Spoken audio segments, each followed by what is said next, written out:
On debate, Senator Gerba. Madam Speaker, I rise to speak on the traditional unceded territory of the Algonquin Anishinaabe people.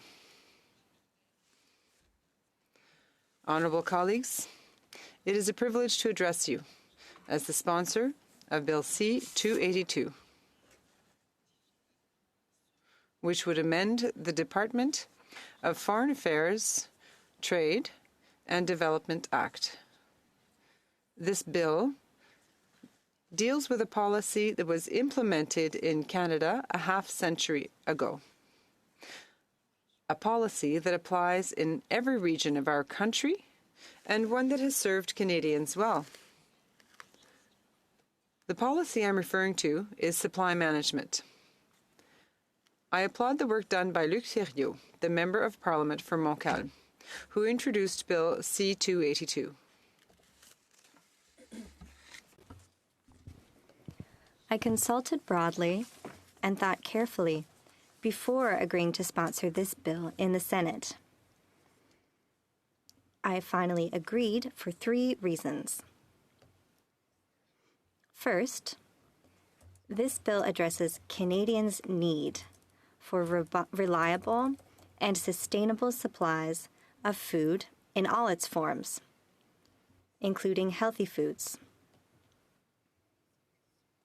This bill is also about the needs of our farmers who produce our food. I will return to this point a little later.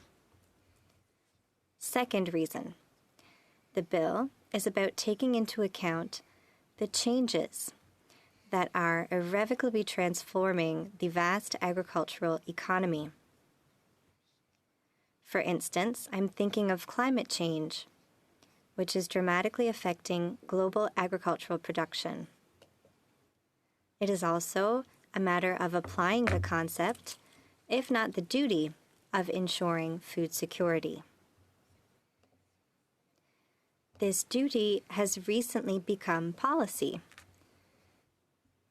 the most notable being India's decision to prohibit rice exports, to meet the needs of its 1.4 billion inhabitants.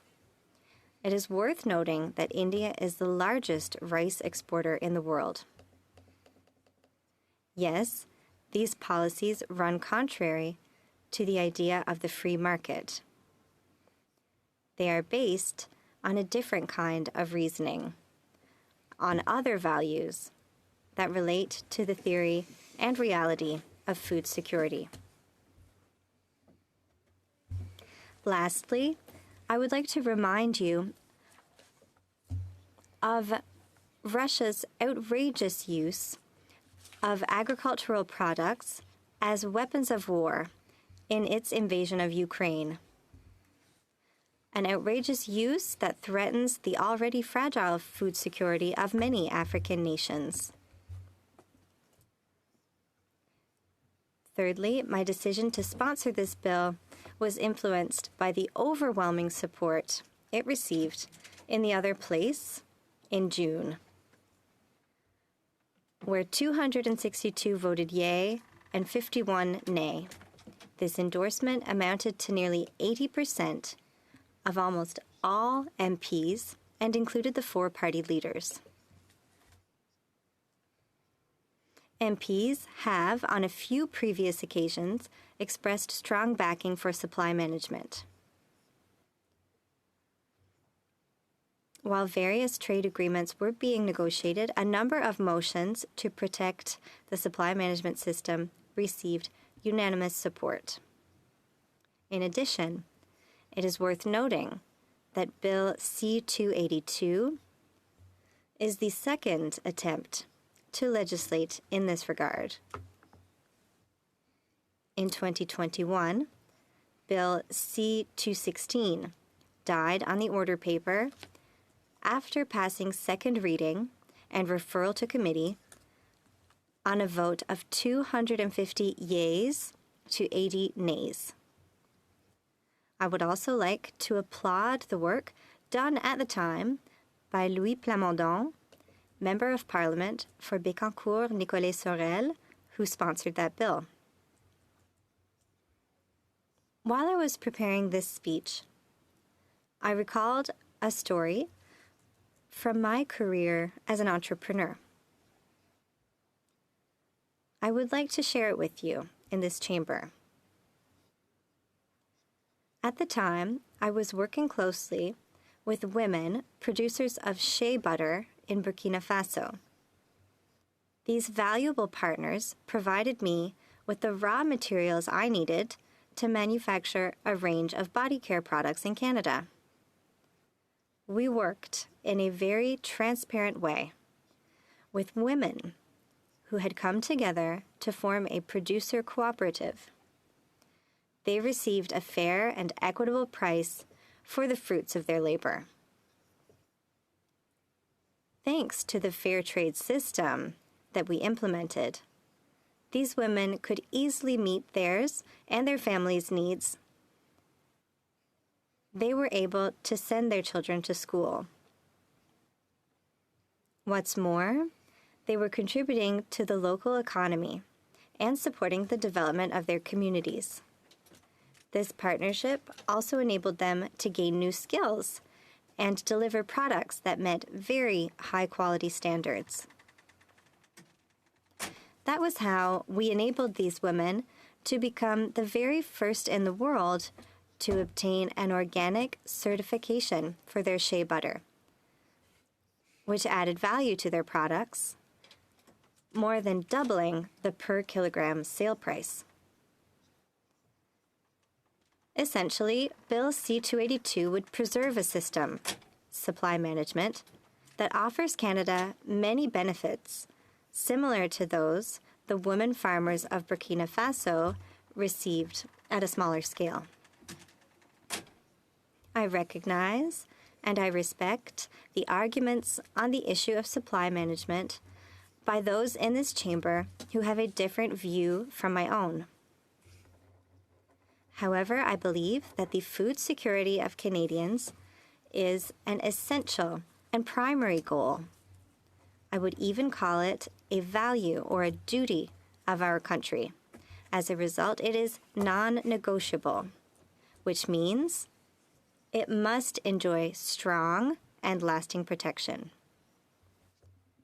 From this perspective, we must carefully examine Canadians' food needs, and we must protect what needs protecting in light of current climatic, economic, and trade systems. The issue of supply management goes beyond solely financial and economic considerations, which I agree are important, but which are no substitutes for Canadians' food security and food supply requirements, the safety of that food, and the impacts of producing it on every part of the country, especially rural areas. This mode of production and protection helps maintain settlements, keep those communities viable and prosperous, and retain their private and public services. Furthermore, supply management provides our country's huge agriculture and agri-food sectors with features that ensure stability, predictability, and a robust level of investment in research and development. Finally, in this time of major climate change that will unfortunately disrupt farming around the world, it guarantees Canada a sure supply of essential foods whose quality can be and is verified. Supply management is little known and poorly understood, but it has been central to our agricultural production for over 50 years. It regulates the prices of 3 key products: eggs, including hatching eggs, dairy products, and poultry. These three supply-managed industries employ nearly 350,000 people, contribute some $30 billion to Canada's GDP, and generate $7 billion in tax revenues. More specifically, supply management covers 125,000 workers in Ontario, 115,000 in Quebec, 90,000 in the Western provinces, and 20,000 in the Atlantic provinces. As I mentioned earlier, this makes it a truly national system. The supply management system is built on three pillars that enable it to function.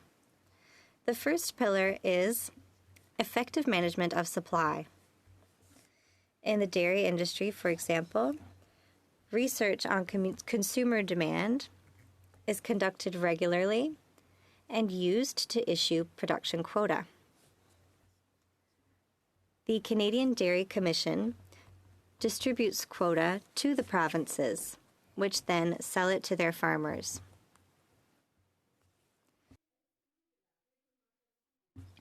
The second pillar is true price controls.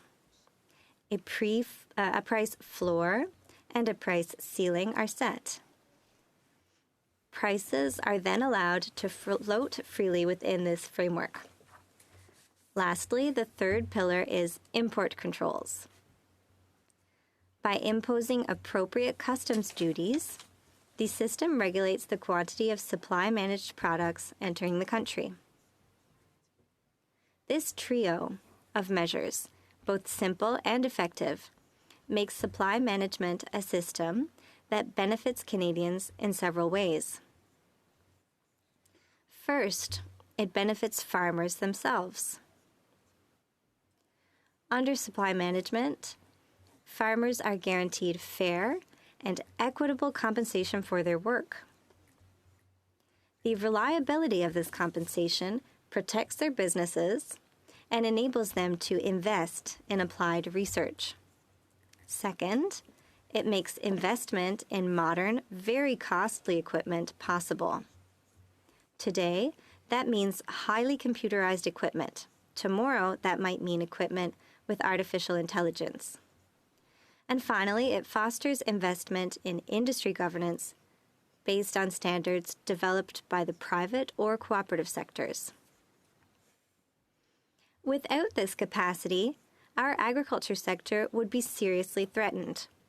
It would be threatened by the European Union's agricultural policy and its three heavily funded programs: the European Agricultural Fund for Rural Development, the European Agricultural Guarantee Fund, and the Agri-Environmental Practices Payment Fund, which, according to a recent edition of the Quebec newspaper Le Devoir, has benefited nearly 3,000 French farm businesses in its first 2 years.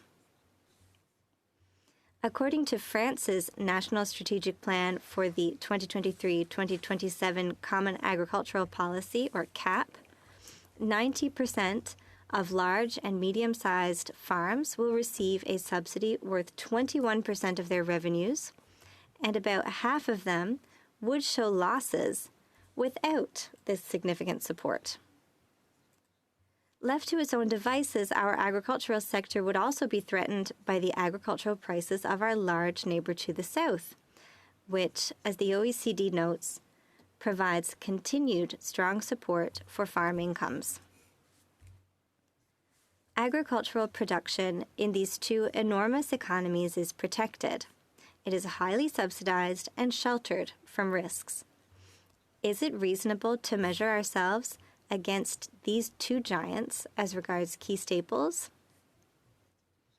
I would add that our supply management policy clearly costs us less than the agricultural policies of our colossal neighbor and the 27 countries of the EU, to say nothing of Chinese and Indian policies in this area.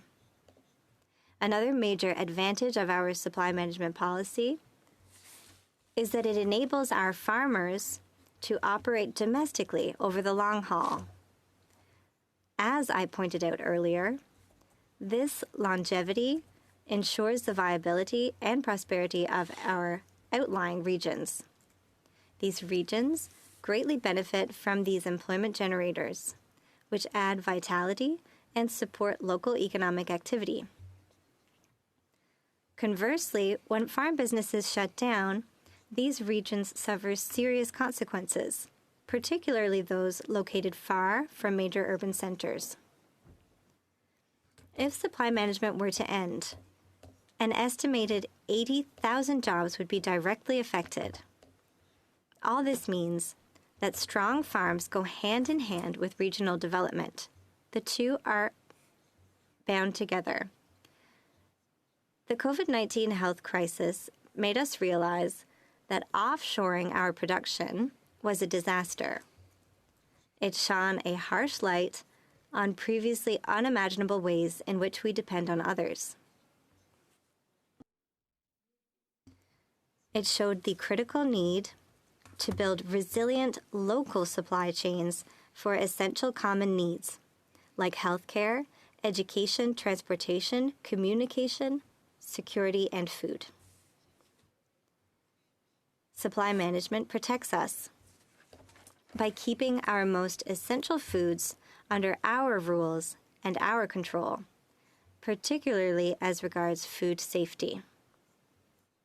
For instance, in the poultry industry, a food safety program called Raised by a Canadian Farmer has been launched. This program is now mandatory in every province, and 100% of Canadian chicken producers are now certified. Supply management guarantees not only that we can buy high-quality products, but also that they meet our animal husbandry and animal welfare standards. What is more, by bringing our farmers closer to consumers, supply management helps us meet our environmental objectives. Shortening our supply chains is an inexpensive and effective way of reducing our greenhouse gas emissions, or GHG emissions. According to a recent United Nations Food and Agriculture report, the supply chain is quickly becoming one of the main drivers of GHG emissions from the agri-food system in many countries. Of these 16.5 billion tons of GHG emissions generated by global agri-food systems in 2019, 5.8 billion tons were the result of activities along the supply chain. Simply put, supply management contributes a great deal to our efforts to fight climate warming. By protecting farms in Canada, supply management helps preserve a valuable agricultural ecosystem that is undergoing dramatic change. Over the past 20 years, Canada has lost the equivalent of 7 farms per day. This decline is mainly occurring among farms that are not covered by supply management, and it goes hand in hand with a concentration of arable land under the ownership of large conglomerates, jeopardizing the Canadian model of family farms. Between 2001 and 2021, the number of farms in Canada fell by 23%, but the remaining farms increased in size.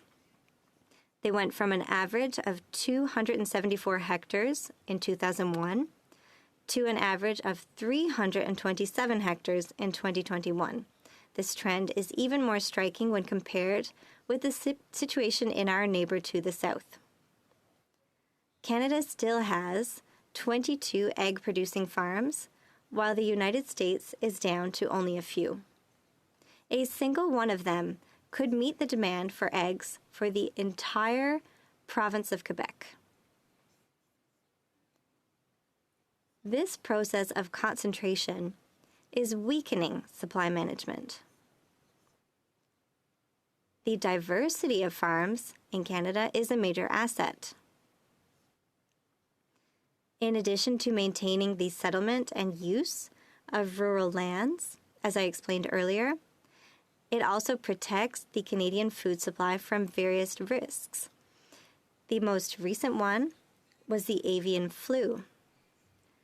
That disease had a major impact in the United States, especially by driving up prices, but our diverse farms protected Canadian consumers. Clearly, then, supply management benefits consumers. By maintaining prices at fair levels for the entire value chain, Canadians are guaranteed not to face shortages. In addition, the system protects them from major untimely price spikes, which would otherwise be beyond our control. Prices in an unregulated market are inherently very volatile, in part because of extreme weather events, which are increasingly frequent owing to climate change. Lastly, thanks to supply management, farmers do not need to rely on government support programs or subsidies to survive. As a result, supply management can be considered a kind of insurance policy for the consumer. It helps protect the livelihoods of farmers by ensuring they receive stable incomes, but it also provides a consistent supply of food to consumers. This is a win-win partnership. Like most in this chamber, I am unquestionably a strong supporter of the market economy. However, I believe we must consider the context and unique characteristics of certain essential industries, which must be protected and kept out of harmful turmoil. Yet, despite the clear and tangible benefits of supply management for Canada, supply management remains under threat. And to answer the question, why put supply management into a bill? I would say that recent free trade agreements have repeatedly undermined supply management. They have gradually reduced its scope. The Comprehensive and Progressive Agreement for Trans-Pacific Partnership, or CPTPP, the Comprehensive Economic and Trade Agreement, CETA, and the Canada-United States-Mexico Agreement, CUSMA, have all punched holes in the supply management system. Under CETA, for example, the quota for European cheese imports was raised to 16,000 tons per year. As a result, small Canadian producers are facing a much more fragile future. More specifically, they had to cut production, which in turn reduces sales for dairy farmers. As for CUSMA, it opened up nearly 4% more access to the Canadian market. Yes, the producers affected have obtained government compensation to make up for these breaches in the supply management system. However, these payments have proven not only inadequate, but also very costly for Canadian taxpayers.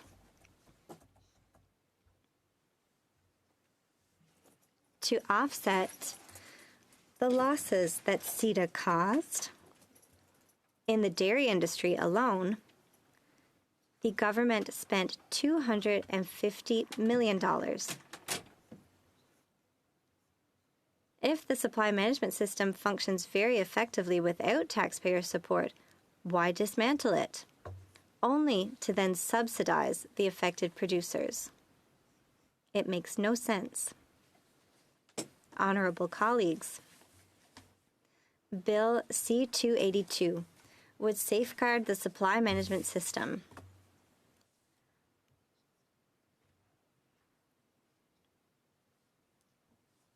The bill is very simple. By amending the Department of Foreign Affairs, Trade, and Development Act, it enshrines the system by including it in the minister's responsibilities.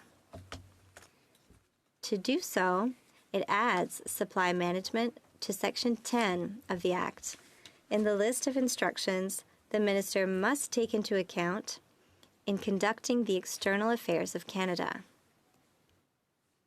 including the negotiation of free trade agreements. Under the bill, the minister responsible for international trade would have to refrain from undermining the supply management system, which could no longer be used as a bargaining chip. Having been taken off the table in international negotiations, supply management would be preserved for the long run. Some of our global partners were unable to defend their equivalent of our supply management system, and they are paying a dear price for it today.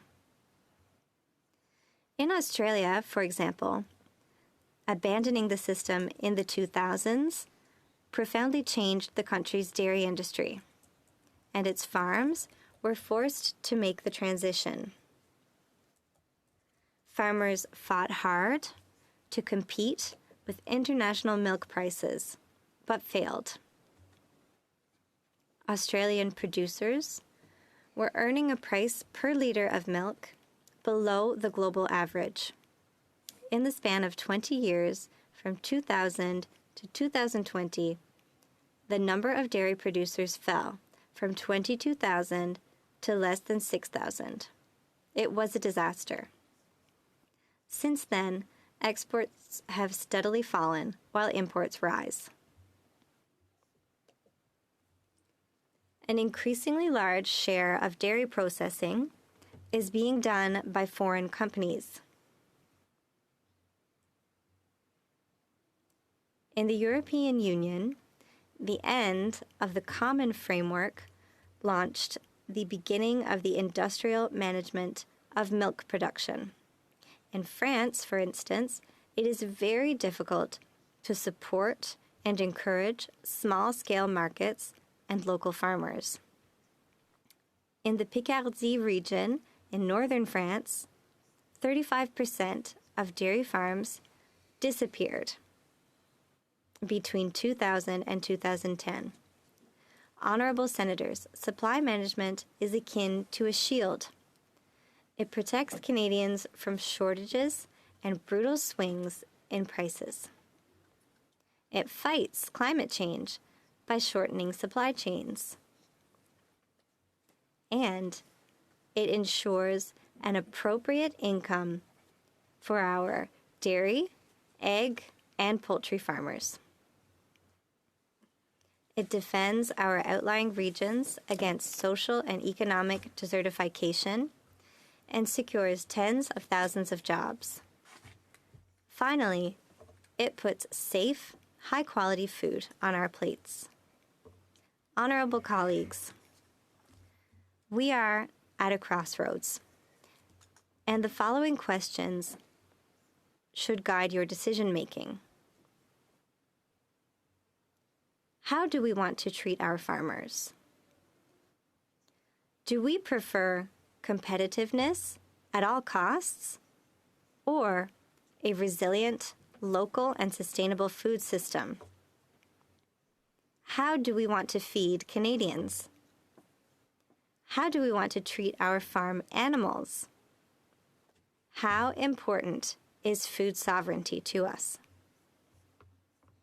These crucial questions are central to our policy of supply management.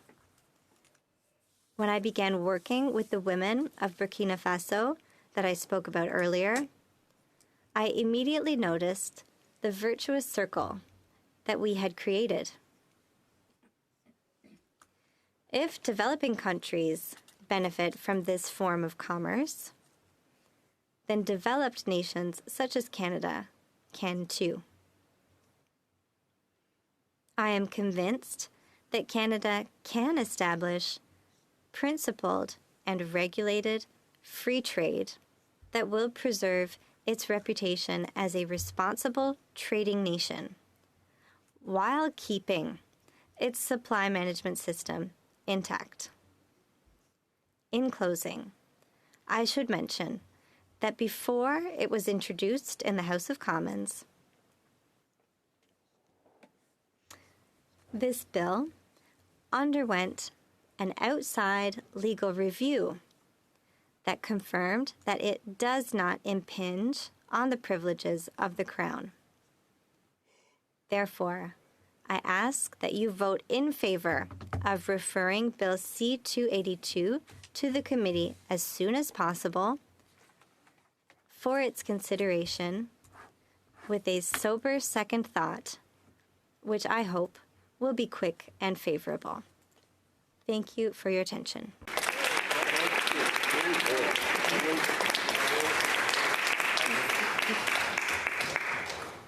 Senator Gerba, I have a list of senators that wish to ask you questions. Est-ce que vous êtes d'accord pour répondre à des questions? Will you take some questions? Absolutely. Senator Gignac, then Senator Black, Senator Dupuis, and Senator Quinn. Merci, Madame. Thank you, Madam Speaker. First of all, I would like to congratulate my colleague for her speech. You did your duty, and it's most impressive. You did your homework, I should say, and it's very impressive. As a senator who is the child of dairy farmers,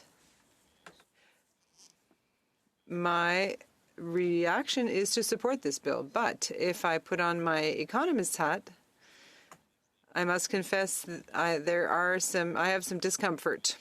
So I would ask that you convince me, I'm no doubt at committee, about certain arguments. First of all, I feel uncomfortable about handcuffing the Quebec government in the context of negotiations, given that in commercial negotiations. Do you have a question, Senator? Yes, this is my question. You say that Canadian taxpayers don't subsidize the system, but in reality, Canadian consumers pay more for a liter of milk and a dozen eggs than do the citizens south of our border. So the price of a dozen eggs went up 16% in 2022, and the quart of milk went up 12%. So obviously, dairy producers are protected by the system, but what do you say to Canadian taxpayers who indirectly are subsidizing our producers and were not protected against price increases last year? Senator Gerba, thank you, dear colleague, for your question. First of all, I'll talk about the fact that you mentioned that the government's hands are being tied and that we are subsidizing, that there are indirect subsidies. My response is the following. We are not subsidizing, and prices are very transparent. They are set ahead of time by producers, and that is communicated a long time ahead of time. It's not; these are not subject to inflation, and these are fair prices that have been set ahead of time and agreed upon by all producers. As I said in my speech, this is not a system that is unique in Canada, that is a single system. And these systems exist in several and many other countries, and the ODC, in fact, is encouraging such systems to protect essential sectors. So my reply to you is that no, we're not indirectly subsidizing. We don't have subsidies that are very expensive for our taxpayers. And as in other countries, ultimately,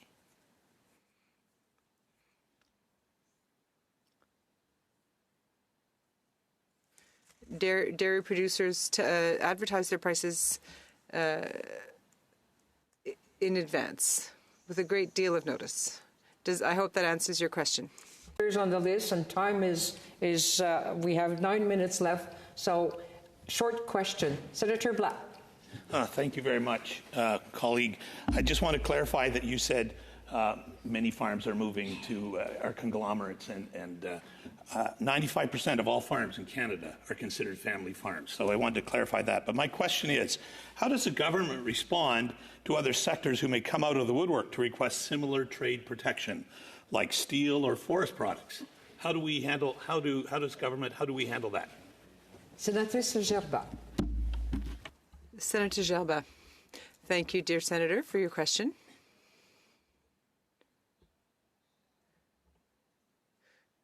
With respect to the reaction of other sectors, I think the government must respond to each sector on a case-by-case basis. You can't use one particular sector in order to make things better for other sectors. The priority must be to help markets and fulfill Canadians' needs. If a sector requires government support, then that sector must ask the government for it. And it shouldn't be one sector that always has to pay to support the other sectors. Senator Dupuis. Thank you, Madam Speaker. Thank you, Senator Gerba, for your speech. I have a question. Since you quickly indicated at the end of your speech that there was a legal opinion that concluded that your bill did not affect or impede on the Crown's privileges of the Crown. Can you tell us more about this legal opinion? Was this a document that was tabled in the House of Commons? Is this a document that senators can read? Senator Gerba. Thank you, Honourable Senator, for that question. Yes, this is a public document. In fact, it's a document that was an independent study conducted during the first version of this bill, and it is indeed public. Senator Quinn. Thank you, Senator, for a very informative speech. It was wonderful. And my question is just a little bit of a clarification. You mentioned every day we're losing 7 farms on average in Canada. My question is that, no doubt, supply management is so essential and important to the sustainability of those sectors that you've talked about. But what about the other farms, and even some of the ones under supply management, they're at risk because of other factors? How will the committee take that into consideration, and do you anticipate that that will, in fact, be something that will be raised to the committee? Senatrice Gerba. Senator Gerba. Thank you for your question, Senator. As I said in my speech, well, first let me clarify the fact that I'm not a management supply specialist. My speech is essentially about the needs of Canadians and food security, as well as Canadians' food sovereignty. If other sectors must also be protected, I think that our government has every right to do so. I think we need to reflect on the fact that this bill is a bill for Canadians because it has to do with food security for Canadians.